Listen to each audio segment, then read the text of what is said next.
Welcome to a tour of our backyard garden in the month of May. There was a high of 85 with a low of 69 with 6 days of rain. We live in Zone 10A here in Florida. I hope you enjoy this video. These onions were grown from sets, and as you can see, some of them have started the bulbing process. This is normally when you should stop fertilizing the onion plants. 4 tomato seedlings that I grew from seed that I transplanted into the garden boxes. These are the container variety of tomato. My previous tomatoes succumbed to blossom end rot, which is thought to be due to a calcium deficiency and provoked by uneven watering. I have the French breakfast variety of radishes over here. It took about 60 days to get to this size. It's a great snack and we enjoyed radish pancakes as well. The Bok Choy is past its prime and going into flower. I harvested what's left of it and cleaned up that area of the garden bed for something new. I have a variety of peppers growing in this garden box. The jalapenos have been prolific. I have a bell pepper plant growing over here. This pepper plant was mislabeled as a sweet pepper. I think it may be a serrano. Amaranth annuals, mine have started to flower. When the color of the foliage starts lightening or yellowing, the seeds are ready to harvest. If left undisturbed, the seeds will drop and new plants will emerge in the vicinity of old plants.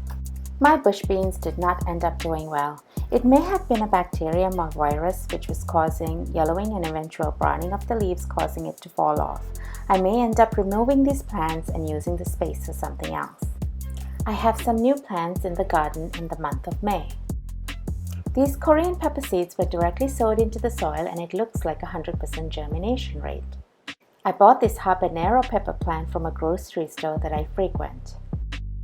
These cucumber seedlings were given to me by a friend and I'm hoping that they do well. Since the weather is warming up, I have been planning for warm weather crops. Okra is a great warm weather crop that thrives in temperatures of 70 to 85 degrees. The seedlings were transplanted about a foot apart. I have some sweet potatoes and white potatoes growing in this grow bag. Roots can become constricted, leading to less water and nutrient intake in regular pots. Grow bags help alleviate the issue because as the roots come in contact with the edges of the fabric pot, they sense the drier soil that is exposed to air and the roots become air-pruned. I use a grow bag when I'm unsure of where the permanent home of a plant is. Katuk is indigenous to Southeast Asia. The tender shoots, flowers, the small fruit and seeds are edible. The flavor is said to be like that of a pea.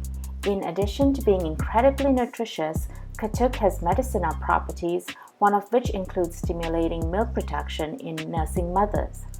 Katuk can tolerate temperatures from 80 to 95 degrees. My friend and neighbor was kind enough to share some eggplant seeds with me. They had already started their germination process, so I transplanted the sprouted seedlings into these jiffy pots.